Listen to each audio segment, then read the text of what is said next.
As-tu déjà ressenti cette culpabilité sourde qui s'installe au fond du cœur quand tu n'as pas visité la tombe d'un être cher depuis longtemps?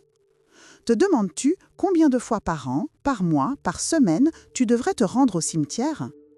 As-tu l'impression que quelque part, ton défunt t'attend là-bas, sous la pierre froide, espérant ta présence? Ces questions habitent le cœur de millions de personnes à travers le monde. La douleur de perdre quelqu'un que nous aimons creuse en nous un vide profond et silencieux. Et dans ce vide naissent mille interrogations sur ce qui est juste, sur ce qui est nécessaire, sur ce qui plaît à Dieu. Nous cherchons des réponses concrètes, des chiffres, des obligations, comme si notre amour pouvait se mesurer en nombre de visites au cimetière. Mais ce que tu vas découvrir aujourd'hui va transformer complètement ta compréhension de la mort, du souvenir et de la vraie communion avec ceux qui sont partis. Sainte Faustine Kowalska, cette humble religieuse polonaise qui a reçu des révélations extraordinaires sur la miséricorde divine et qui a eu des visions profondes du purgatoire et des âmes défuntes, nous apporte une réponse à la fois libératrice et profondément consolante. Son enseignement, enraciné dans l'Église catholique et confirmé par sa propre expérience mystique, brise les chaînes de la culpabilité et nous ouvre les yeux sur une vérité essentielle. Il n'existe aucune obligation spirituelle de visiter fréquemment les tombes, car la tombe n'est pas le lieu où se trouve l'âme. C'est simplement le dernier signe physique de la présence de la personne sur Terre. Ce message n'est pas une opinion personnelle ni une interprétation moderne de la foi, mais une sagesse transmise par une sainte de l'Église qui a conversé avec les âmes et qui a compris le mystère de la vie éternelle d'une manière que peu d'entre nous pouvons imaginer. Sainte Faustine nous révèle que l'amour véritable ne se mesure pas par la fréquence de nos visites au cimetière, mais par la profondeur de notre prière, par la sincérité de notre communion spirituelle avec les défunts et par notre confiance en la miséricorde infinie de Dieu. À travers ses écrits, notamment son journal de la miséricorde divine, nous découvrons qu'elle-même, malgré sa grande sensibilité aux âmes du purgatoire et son désir ardent de les aider, n'a jamais enseigné que la présence physique au cimetière était une mesure de notre amour ou de notre fidélité. Dans les prochains chapitres de cette méditation profonde, nous allons explorer ensemble ce que l'Église enseigne vraiment sur les tombes et sur notre relation avec les défunts. Nous allons découvrir ce que Sainte Faustine a vu de ses propres yeux spirituels concernant les âmes des morts et où elles se trouvent réellement. Tu vas comprendre pourquoi la visite au cimetière peut être un geste beau et symbolique, mais jamais une obligation qui pèse sur la conscience. Et surtout, tu vas apprendre où et comment rencontrer véritablement ceux que tu as aimés et perdus. Si ce message touche une corde sensible dans ton cœur, écris dans les commentaires « Seigneur, guide-moi vers la vraie communion avec les âmes ». Ne garde pas cette lumière pour toi seul. Partage-la avec quelqu'un qui porte le poids de la culpabilité ou qui cherche la paix après la perte d'un être cher. Ferme les yeux un instant et imagine cette scène. Tu te tiens devant une tombe dans un cimetière silencieux. Le vent fait bruisser les feuilles des arbres alentour. Tu regardes le nom gravé dans la pierre et une vague de tristesse mêlée de culpabilité monte en toi. Combien de temps s'est écoulé depuis ta dernière visite? Devrais-tu venir plus souvent? Est-ce que ton défunt se sent abandonné quelque part dans l'au-delà parce que tu n'es pas là assez fréquemment? Ces pensées peuvent devenir un fardeau écrasant. Une source d'angoisse qui ne trouve jamais de réponse satisfaisante. Mais avant d'aller plus loin, il est essentiel de comprendre ce que l'Église catholique enseigne réellement sur la nature de la personne humaine après la mort, car c'est sur cette fondation doctrinale que repose toute notre compréhension de la visite aux tombes. Selon l'enseignement immuable de l'Église, consigné dans le catéchisme et fondé sur les Saintes Écritures, l'être humain est composé d'un corps et d'une âme immortelle.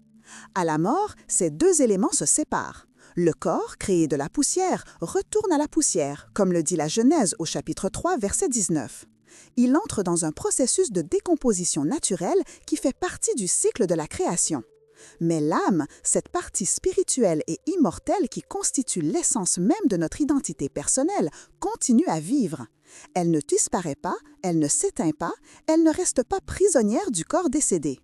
L'Évangile selon saint Luc, au chapitre 20, verset 38, rapporte les paroles de Jésus lui-même. « Dieu n'est pas le Dieu des morts, mais des vivants, car pour lui, tous sont vivants. Cette affirmation fondamentale change tout notre rapport à la mort. Quand Jésus affirme dans l'Évangile de Saint Jean au chapitre 11, verset 25 « Je suis la résurrection et la vie », il ne parle pas d'un événement futur lointain seulement, mais d'une réalité présente. L'âme de celui qui meurt en état de grâce entre immédiatement dans la vie éternelle. Elle est vivante devant Dieu, consciente, capable d'aimer et de prier. Le catéchisme de l'Église catholique, dans ses paragraphes 362 à 366, explique clairement que l'âme spirituelle ne meurt pas avec le corps. Elle est immortelle et sera réunie à son corps transfiguré lors de la résurrection finale. Cela signifie quelque chose de fondamental. La tombe contient le corps, cette enveloppe matérielle qui nous a permis de vivre sur Terre, mais elle ne contient pas la personne elle-même. La personne, dans son essence la plus profonde, n'est pas là-bas, sous la pierre froide du cimetière. Sainte Faustine elle-même, dans son journal numéro 20, décrit une de ses premières visions du purgatoire. « Mon ange gardien m'ordonna de le suivre. Je me trouvais aussitôt dans un lieu brumeux rempli de feu, et en lui une foule d'âmes souffrantes. Remarque bien ce qu'elle voit, des âmes, non des corps, des âmes dans un lieu spirituel, non matériel. Et où sont ces âmes? Elles prient avec grande ferveur, mais sans efficacité pour elles-mêmes.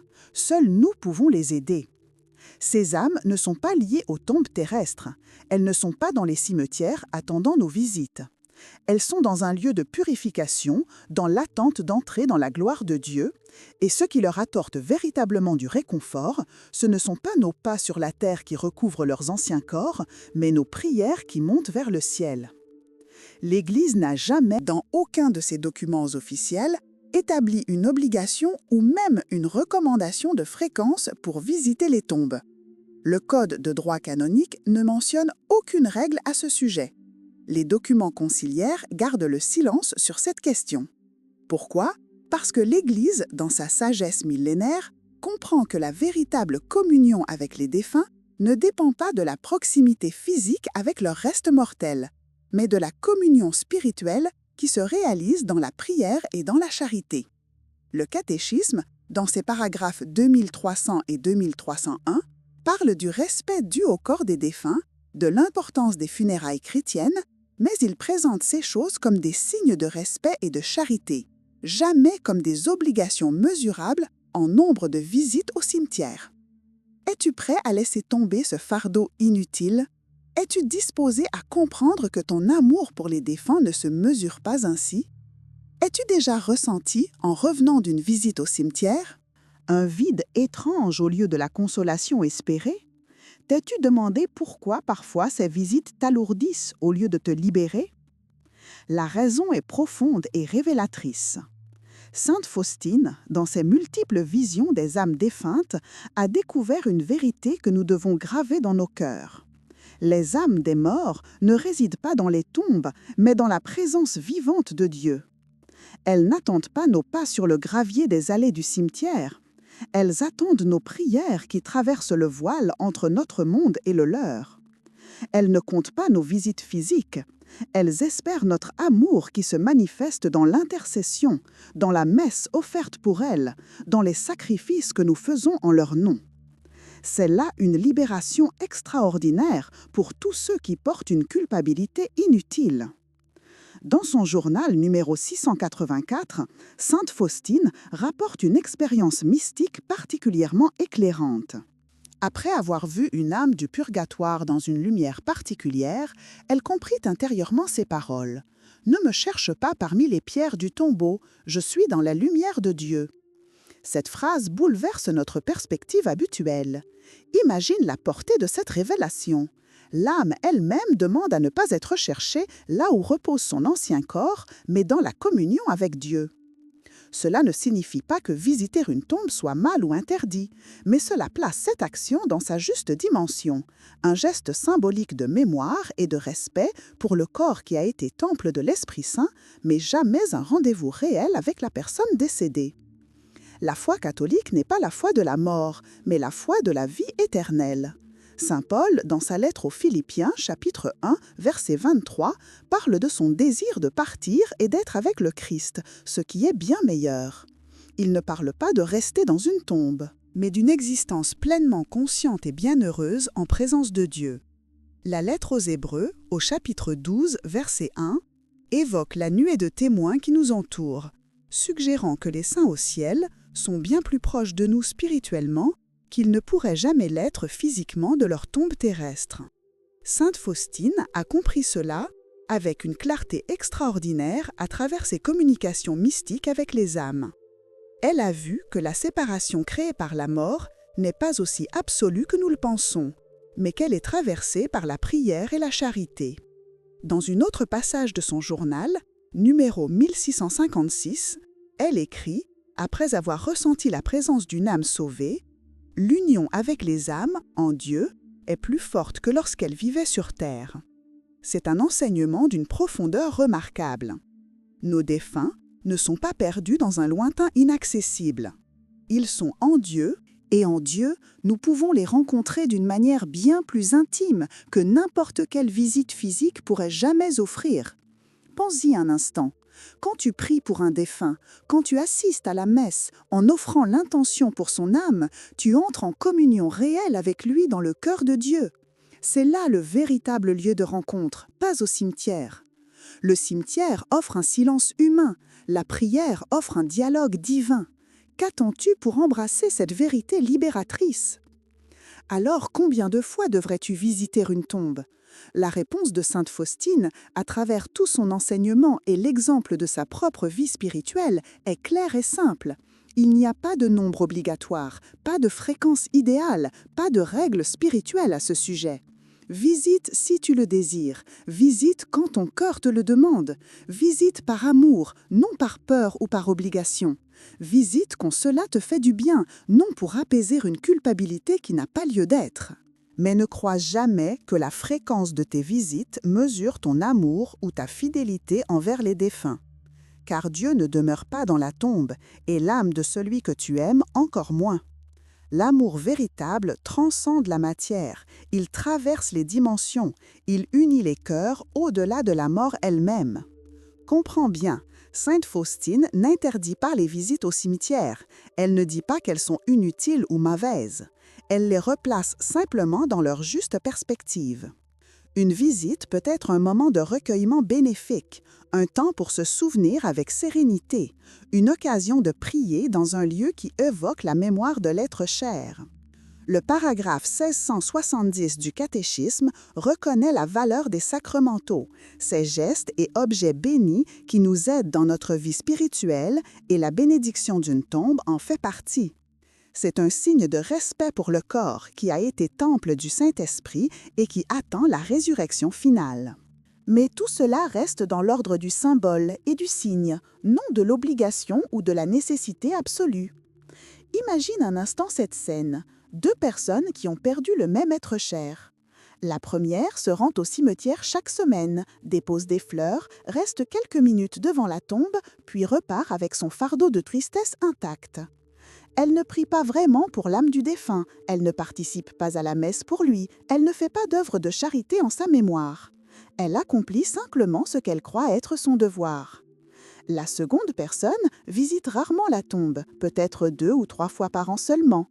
Mais chaque semaine, elle assiste à la messe et offre la communion pour le défunt. Elle prie le chapelet de la miséricorde divine pour son âme. Elle fait des aumônes en son nom. Elle vit dans une communion spirituelle constante avec celui qu'elle a perdu. Laquelle de ces deux personnes aime vraiment? Laquelle aide véritablement l'âme du défunt? La réponse est évidente. Sainte Faustine, dans son journal numéro 20, rapporte ce que les âmes du purgatoire lui ont enseigné. Ces âmes prient avec grande ferveur, mais sans efficacité pour elles-mêmes. Seuls nous pouvons les aider. Comment les aidons-nous? Non en marchant sur la terre qui recouvre leurs anciens corps, mais en offrant pour elles la prière, le sacrifice et surtout la Sainte Messe. Dans le journal numéro 58, elle écrit « Rien n'aide autant les âmes que la Sainte Messe. Voilà où se trouve la véritable aide, la véritable communion, le véritable amour qui sauve. Une seule messe offerte pour un défunt vaut infiniment plus que 100 visites au cimetière sans prière. Comprends-tu maintenant où placer tes efforts? Sens-tu cette liberté nouvelle qui naît de cette compréhension? Certaines personnes souffrent d'une culpabilité terrible parce qu'elles croient qu'elles doivent visiter le cimetière régulièrement, mais pour diverses raisons, elles ne le peuvent pas. Peut-être vivent-elles loin, peut-être sont-elles malades ou âgées.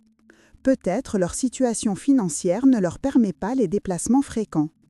Peut-être que la visite au cimetière déclenche en elles une tristesse si profonde qu'elle les paralyse pour des jours. À toutes ces personnes, l'enseignement de sainte Faustine apporte une consolation immense. Vous n'êtes pas obligé de vous rendre physiquement au cimetière pour aimer vos morts et pour les aider dans leur chemin vers la lumière éternelle. La distance géographique ne compte pas dans le royaume de l'esprit. La prière sincère prononcée à 1000 km d'une tombe atteint l'âme du défunt bien plus efficacement qu'une visite machinale au cimetière le plus proche. Dans le psaume 34, verset 18, il est écrit « Le Seigneur est proche de ceux qui ont le cœur brisé ». Dieu lui-même se fait proche de notre douleur, et dans cette proximité divine, nous pouvons rencontrer ce que nous pleurons. Jésus dit, dans l'Évangile de Matthieu, chapitre 11, verset 28, « Venez à moi, vous tous qui peinez et ployez sous le fardeau, et moi je vous soulagerai. » Le fardeau d'une culpabilité infondée concernant les visites au cimetière est exactement le genre de poids que Jésus veut enlever de nos épaules. Sainte Faustine, dans son journal numéro 1487, note « Dieu regarde le cœur et non les apparences. Dieu voit ton amour véritable, ton désir sincère de bien faire, ta peine authentique. Il ne compte pas tes visites au cimetière, il mesure la profondeur de ta charité et la sincérité de tes prières. Si la visite au cimetière devient source de tristesse profonde, d'angoisse, de culpabilité, de peur ou de perturbation intérieure, alors elle n'est pas nécessaire. Dieu ne veut pas que la mort domine notre paix intérieure. Il ne veut pas que le souvenir de nos défunts soit un poids qui nous écrase. Au contraire, la foi catholique nous enseigne l'espérance de la vie éternelle. La certitude de la résurrection, la confiance en la miséricorde infinie de Dieu. Quand une pratique extérieure, même bonne en soi, devient une source de souffrance qui nous éloigne de cette paix, elle a perdu son sens véritable. Es-tu en train de porter un fardeau que Dieu ne t'a jamais demandé de porter? Es-tu prêt à le déposer au pied de la croix? Écris dans les commentaires « Jésus, je te confie ce que j'ai perdu ». D'un autre côté, il est important de reconnaître que visiter une tombe peut aussi être un geste de grâce profonde quand elle est vécue correctement. Pour certaines personnes et dans certaines circonstances, se rendre au cimetière devient un moment de guérison intérieure, une occasion de se souvenir avec sérénité, un temps de silence méditatif, une prière incarnée dans un lieu qui parle au cœur. L'Église reconnaît la valeur symbolique profonde du cimetière. C'est un lieu de respect pour le corps humain, créé à l'image de Dieu.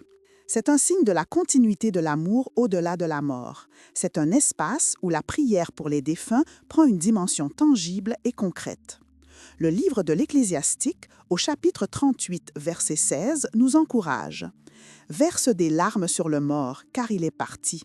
Pleurer nos morts est humain et même nécessaire pour notre santé psychologique et spirituelle. » Dans l'Évangile de Jean, chapitre 11, verset 35, nous lisons simplement « Jésus pleura ». C'est le verset le plus court de toute la Bible, mais il contient une vérité immense. Jésus lui-même a pleuré devant la tombe de son ami Lazare. Il a ressenti la douleur de la séparation causée par la mort. Il a partagé la peine de ceux qui aiment et qui perdent. Donc, visiter une tombe, y pleurer, y prier, y déposer des fleurs, tout cela peut être l'expression légitime de notre amour et de notre deuil. Le catéchisme de l'Église catholique, dans ses paragraphes 2300 et 2301, enseigne que le respect des corps des défunts est une exigence de la charité et de la piété envers les membres du corps du Christ, appelés à ressusciter et à la vie éternelle. Sainte Faustine n'a jamais interdit les visites au cimetière. Elle a simplement montré qu'elle ne constitue pas le centre du lien spirituel avec les défunts. Une visite peut être bénéfique quand elle aide à se souvenir avec paix, quand elle devient un moment de prière sincère, quand elle apporte du réconfort plutôt que de la culpabilité, quand elle honore la mémoire du défunt sans tomber dans l'idée fausse que l'âme se trouve là. La différence est capitale. Nous pouvons aller au cimetière pour prier pour les âmes des défunts, mais pas pour les y chercher comme si elles y résidaient. Nous pouvons honorer la mémoire de ceux que nous avons aimés devant leur tombe, mais en sachant que la vraie rencontre se fait dans la prière qui monte vers le ciel, non dans la contemplation d'une pierre tombale. Alors, quand devrait-on visiter une tombe? Quand le cœur le demande naturellement, quand cela apporte la paix et non l'angoisse, quand cela devient un moment de prière authentique et non une obligation sociale ou un fardeau psychologique. Certaines personnes trouvent du réconfort en visitant la tombe lors des dates anniversaires. L'anniversaire de naissance du défunt, l'anniversaire de sa mort, les grandes fêtes liturgiques comme la Toussaint ou la commémoration de tous les fidèles défunts le 2 novembre. D'autres préfèrent y aller spontanément quand leur cœur en ressent le besoin. D'autres encore visitent rarement mais prient quotidiennement pour leur mort. Toutes ces approches sont légitimes et bonnes, car ce qui compte n'est pas la fréquence ou la régularité des visites, mais l'amour véritable et la prière sincère qui les accompagnent ou les remplacent. Que ressens-tu au fond de ton cœur maintenant que tu comprends cette vérité? Si tu veux vraiment faire quelque chose de profond et d'efficace pour tes défunts, Sainte Faustine indique clairement le chemin à suivre. Dans son journal, elle revient constamment sur 3 moyens puissants d'aider les âmes: la prière pour elles, l'offrande de messe à leur intention et les sacrifices offerts pour leur libération du purgatoire. Ces 3 moyens dépassent infiniment en valeur spirituelle n'importe quelle visite au cimetière. Dans son journal numéro 58, elle écrit avec une clarté absolue: « Rien n'aide autant les âmes que la Sainte Messe. C'est un enseignement fondamental de l'Église catholique. Chaque messe est le renouvellement non sanglant du sacrifice du Christ sur la croix.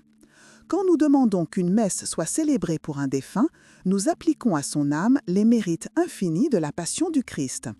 C'est le geste d'amour le plus puissant que nous puissions accomplir pour un mort. » Dans le 2e livre des Maccabées, chapitre 12, verset 46, nous lisons: « Voilà pourquoi il fit ce sacrifice d'expiation pour les morts, afin qu'ils soient délivrés de leurs péchés. » Ce texte, accepté par l'Église catholique comme parole de Dieu inspirée, établit clairement que nous pouvons et devons prier et offrir des sacrifices pour les morts. Le psaume 130, connu comme le De Profundis, est une prière millénaire pour les défunts. « Des profondeurs, je crie vers toi, Seigneur. » Cette prière a traversé les siècles, portée par d'innombrables voix de croyants intercédant pour leurs morts. Sainte Faustine elle-même récitait fréquemment cette prière et d'autres pour les âmes du purgatoire. Dans son journal numéro 748, elle rapporte: « Je prie constamment pour les âmes du purgatoire, je ne les oublie jamais. » Mais au-delà de la prière vocale, Sainte Faustine enseigne l'importance du sacrifice offert pour les défunts. Dans son journal numéro 1688, elle écrit: « Pour les âmes du purgatoire, j'offre ma journée, mes prières, mes jeûnes, mes mortifications et toutes mes souffrances. Que votre miséricorde, ô Jésus, les enveloppe et les conduise vers la lumière éternelle. » Voilà un programme spirituel complet. Offrir notre journée entière, nos prières grandes et petites, nos sacrifices volontaires comme le jeûne ou les mortifications, et même nos souffrances inévitables, tout cela peut être transformé en aide efficace pour les âmes qui se purifient dans le purgatoire. C'est infiniment plus puissant que n'importe quelle visite au cimetière non accompagnée de prières. Imagine maintenant cette réalité spirituelle. Chaque fois que tu offres quelque chose pour un défunt, chaque fois que tu pries sincèrement pour son âme, chaque fois que tu participes à la messe en portant son intention dans ton cœur, tu crées un lien réel et vivant avec cette personne dans le cœur de Dieu. Ce n'est pas une simple pensée symbolique, c'est une communion réelle qui traverse le voile entre ce monde et l'autre. Sainte Faustine a vu cela de ses propres yeux spirituels. Elle a compris que nos prières atteignent vraiment les âmes, les soulagent, les purifient, les rapprochent de la vision béatifique de Dieu. Une seule prière sincère, même courte, prononcée n'importe où dans le monde, possède plus d'efficacité qu'une centaine de visites distraites au cimetière.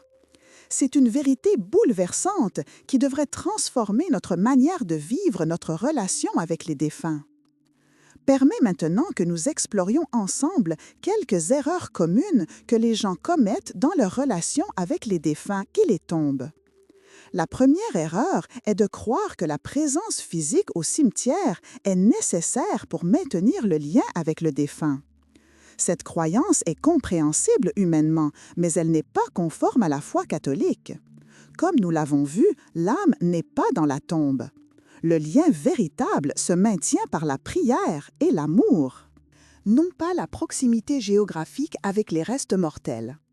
La deuxième erreur est de visiter la tombe par pure obligation sociale ou familiale, sans prière véritable, sans intention spirituelle profonde. Dans ce cas, la visite devient un geste vide qui peut même devenir pesant et générateur de culpabilité plutôt qu'une source de paix. La troisième erreur commune est de mesurer l'amour des autres pour le défunt en fonction de la fréquence de leur visite au cimetière. Combien de conflits familiaux ont éclaté à cause de ce jugement injuste? Un fils qui ne visite jamais la tombe, mais qui prie chaque jour pour ses parents défunts, les aime infiniment plus et les aide beaucoup plus qu'un autre qui vient déposer des fleurs chaque semaine, mais ne prie jamais. Dieu voit le cœur, non les apparences, comme sainte Faustine le rappelle dans son journal, numéro 1487. La quatrième erreur est de transformer le cimetière en lieu d'idolâtrie involontaire, comme si l'âme du défunt y résidait et nous attendait. Cette erreur peut conduire à des pratiques qui frôlent la superstition et qui éloignent de la vraie foi catholique centrée sur la vie éternelle en Dieu. La cinquième erreur est de négliger complètement la prière pour les défunts sous prétexte que visiter leur tombe est difficile ou impossible. Si tu ne peux pas te rendre au cimetière, prie. Si tu habites loin, prie. Si tu es malade ou âgé, prie. Si tu n'as pas les moyens financiers de te déplacer, prie. La prière est accessible à tous, toujours, partout, gratuitement. Elle ne nécessite ni voyage ni dépenses. Elle demande seulement un cœur sincère et aimant. Saint Paul, dans sa première lettre aux Thessaloniciens, chapitre 5, verset 17, nous exhorte « Priez sans cesse ». Cette prière constante peut et doit inclure nos défunts. Ils ne nous ont pas quittés complètement. Ils vivent différemment, en Dieu, et notre prière les rejoint là où ils sont vraiment, dans la présence divine.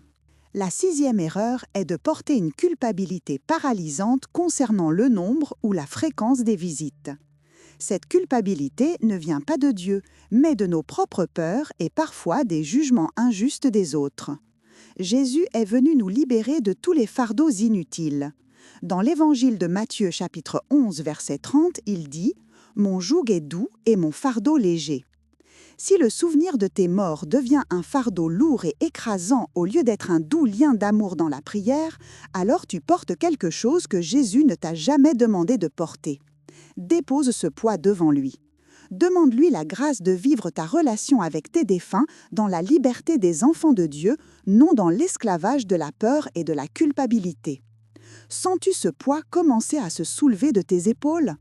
Es-tu prêt à accueillir cette liberté? Alors, où se trouvent vraiment ceux que nous avons perdus? Où pouvons-nous les rencontrer véritablement? Sainte Faustine nous donne la réponse à travers toute son expérience mystique. Ils sont en Dieu, plus vivants que jamais, plus proches de nous spirituellement qu'ils ne l'ont jamais été physiquement. Dans son journal numéro 1656, après avoir ressenti la présence d'une âme sauvée, elle écrit « L'union avec les âmes en Dieu est plus forte que lorsqu'elles vivaient sur terre. » Cette affirmation est extraordinaire. Cela signifie que la mort, loin de nous séparer définitivement de ceux que nous aimons, ouvre la possibilité d'une communion encore plus profonde, encore plus intime, encore plus vraie. Mais cette communion se réalise dans la dimension spirituelle, dans la prière, dans la présence de Dieu, non dans la proximité physique avec une tombe. Dans l'Évangile de Jean, chapitre 14, versets 2 et 3, Jésus promet « Dans la maison de mon Père, il y a de nombreuses demeures. Je vais vous préparer une place. Et si je m'en vais et vous prépare une place, je reviendrai et je vous prendrai avec moi, afin que là où je suis, vous soyez vous aussi. » Nos défunts ne sont pas perdus dans un vide obscur. Ils sont dans la maison du Père, dans les demeures que Jésus a préparées pour eux. et nous pouvons les y rejoindre spirituellement dès maintenant par la prière, en attendant de les retrouver face à face dans l'éternité. Saint Paul, dans sa première lettre aux Thessaloniciens, chapitre 4, versets 13 à 18, nous exhorte à ne pas nous désoler comme ceux qui n'ont pas d'espérance, car nous croyons à la résurrection et à la vie éternelle. Sainte Faustine décrit dans son journal plusieurs lieux où nous pouvons rencontrer véritablement nos défunts. Le premier et le plus important est la Sainte Messe. Chaque fois que nous participons à la messe et que nous offrons la communion pour un défunt, nous entrons en communion réelle avec son âme dans le mystère eucharistique. L'Eucharistie est le pont entre le ciel et la terre, entre les vivants et les morts, entre le temps et l'éternité. Dans son journal numéro 1385, elle note sa profonde dévotion eucharistique. « Aujourd'hui, je me prépare pour la venue du roi. Quand je reçois Jésus dans la Sainte Communion, je tâche d'être très recueillie. C'est dans ce recueillement profond devant le Saint-Sacrement que se réalise la vraie communion avec tous ceux qui vivent en Dieu. » Le deuxième lieu de rencontre est la prière personnelle. Quand tu pries sincèrement pour un défunt, tu crées un lien réel avec son âme.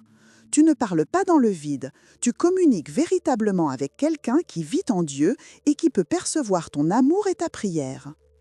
Dans le psaume 116, verset 15, il est écrit « Elle a du prix aux yeux du Seigneur la mort de ses fidèles. Ceux qui meurent en état de grâce sont précieux aux yeux de Dieu, et quand nous prions pour eux, nous participons à l'amour même que Dieu a pour eux. » Le troisième lieu de rencontre est le silence contemplatif. Parfois, sans mots, dans le silence de notre cœur ouvert à Dieu, nous pouvons ressentir la présence spirituelle de ceux qui sont partis. Ce n'est pas une illusion, c'est une réalité de la communion des saints. Dans le credo, nous professons « Je crois en la communion des saints ». Cette affirmation signifie qu'il existe une union réelle entre tous les membres du corps du Christ. Ceux qui vivent encore sur terre, l'Église militante, ceux qui se purifient dans le purgatoire, l'Église souffrante, et ceux qui jouissent déjà de la vision de Dieu au ciel, l'Église triomphante. Cette union n'est pas brisée par la mort, elle est simplement transformée. Nous ne pouvons plus toucher physiquement ceux qui sont partis, mais nous pouvons les atteindre par la prière, les aider par nos sacrifices, les aimer dans la charité qui transcende toutes les frontières. Au cimetière, il y a le silence humain de la mort physique. Dans la prière, il y a le dialogue vivant de l'éternité. Où préfères-tu rencontrer ceux que tu aimes? Imagine maintenant que tu entres dans une église silencieuse. La lumière douce filtre à travers les vitraux. Le tabernacle brille doucement sur l'autel. Tu t'agenouilles et tu commences à prier pour un défunt que tu as aimé. Dans ce moment, quelque chose de mystérieux et de réel se produit. Ton âme, par la prière, traverse le voile entre les mondes. Elle rejoint l'âme de ton défunt dans le cœur de Dieu. Vous êtes unis dans la présence divine d'une manière qu'aucune visite au cimetière ne pourrait jamais reproduire. Cette personne que tu as perdue n'est pas sous la terre froide, elle est dans la lumière de Dieu. Elle n'attend pas tes pas sur le gravier, elle accueille ta prière qui monte vers le ciel comme l'encens. Elle ne compte pas tes visites au cimetière, elle se réjouit de ta communion spirituelle avec elle dans la charité éternelle. Sainte Faustine a vécu cette réalité profondément. Dans son journal numéro 20, elle décrit comment les âmes du purgatoire lui ont révélé qu'elles prient avec grande ferveur, mais sans efficacité pour elles-mêmes. Seuls nous pouvons les aider. Cela signifie que nos prières, nos sacrifices, nos messes offertes pour elles ont un pouvoir réel de les soulager, de les purifier, de hâter leur entrée dans la gloire éternelle.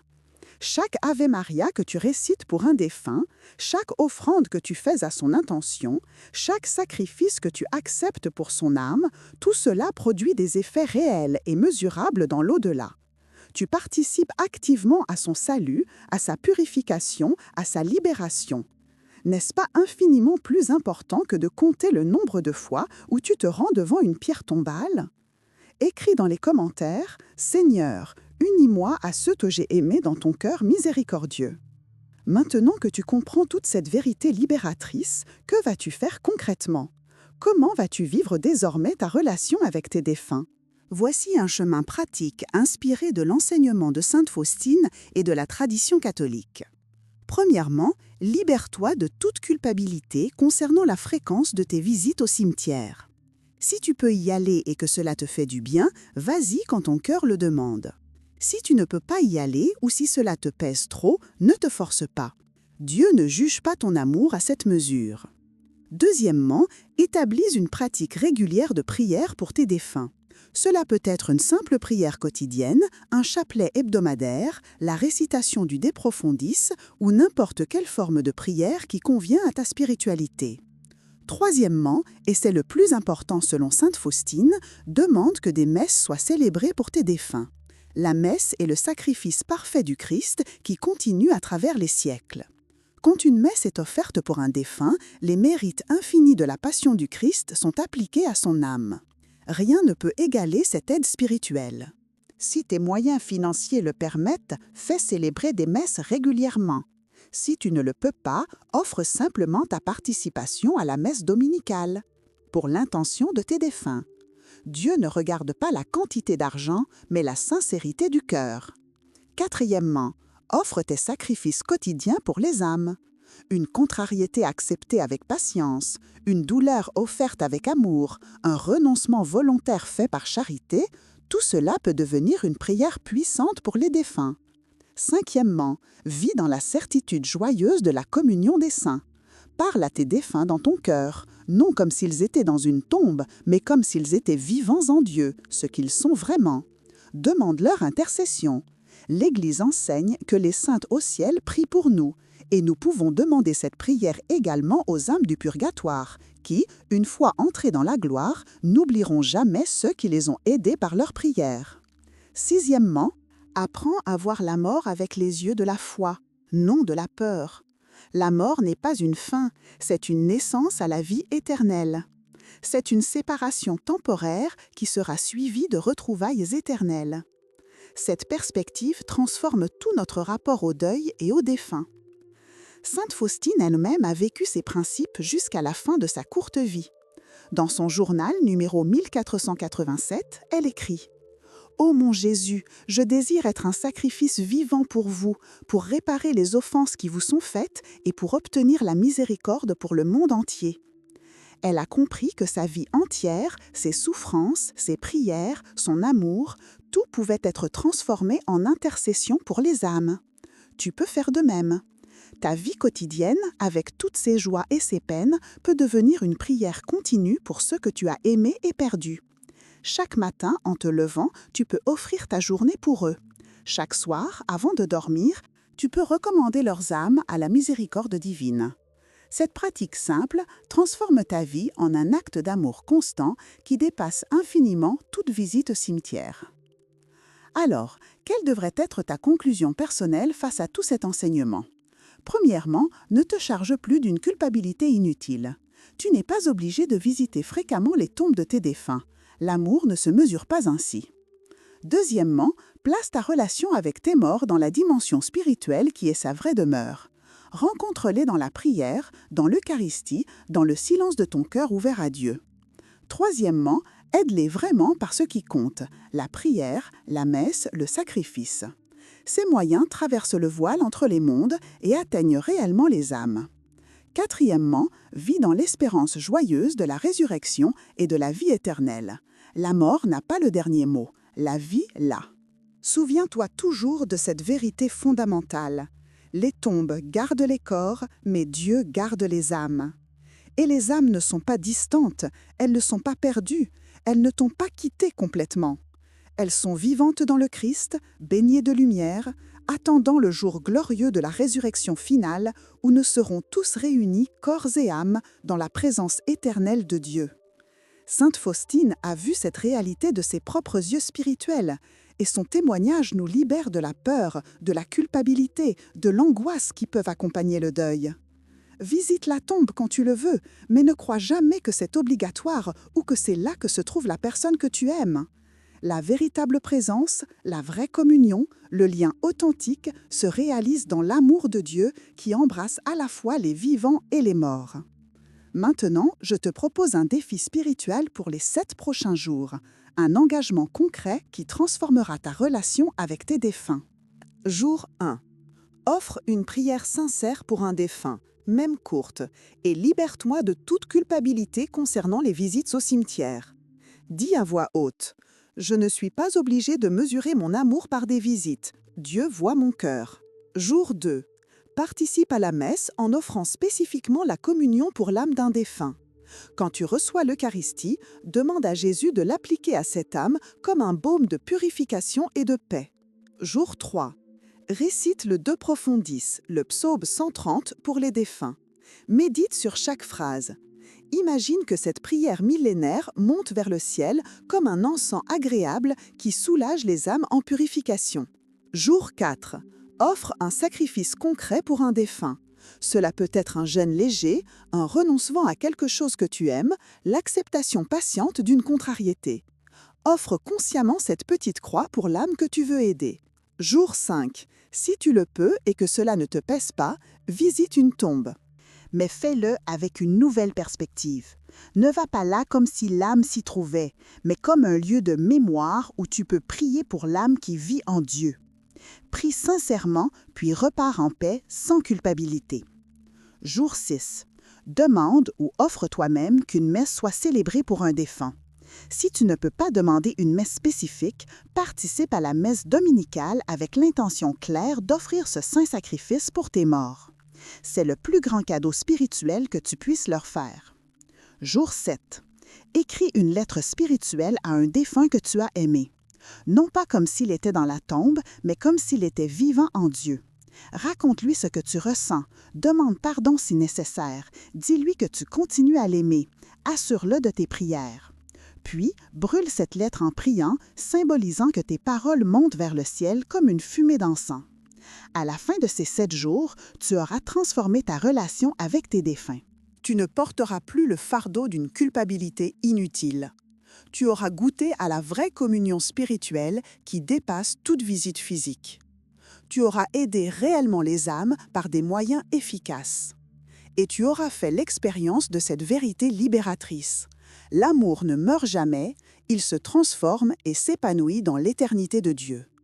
Si ce message a touché ton cœur, si tu sens qu'il a libéré quelque chose en toi, alors partage-le avec quelqu'un qui porte le poids de la culpabilité ou qui cherche la paix après avoir perdu un être cher. Écris dans les commentaires cette phrase de foi et d'engagement. « Seigneur, je te confie mes morts et je vis dans l'espérance de la vie éternelle. » En écrivant ces mots publiquement, tu fais un acte de foi qui engage ton cœur et qui peut encourager d'autres personnes qui liront ton témoignage.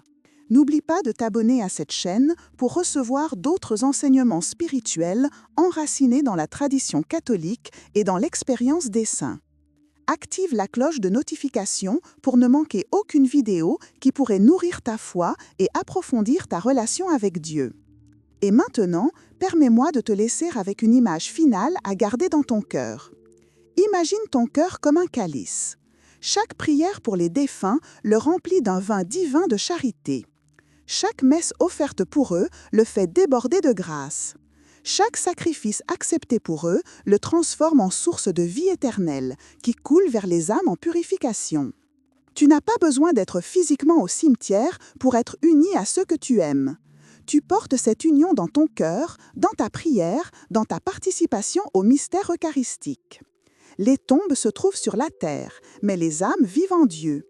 Les corps retournent à la poussière, mais les personnes que nous avons aimées sont plus vivantes que jamais dans la lumière éternelle. Un jour, nous les reverrons face à face, et ce jour-là, nous comprendrons pleinement que l'amour véritable transcende toute distance, toute séparation, toute mort. Que la paix de Dieu, qui surpasse toute intelligence, garde ton cœur et ton esprit dans le Christ Jésus. Que la miséricorde divine enveloppe tous ceux que tu as aimés et perdus. Que Sainte Faustine, secrétaire de la miséricorde, intercède pour toi et pour tes défunts. Et que tu vives désormais dans la liberté joyeuse des enfants de Dieu, libérés de toute culpabilité inutile, enracinés dans l'espérance de la résurrection, unis à tous ceux que tu aimes dans le cœur miséricordieux de Jésus. Amen.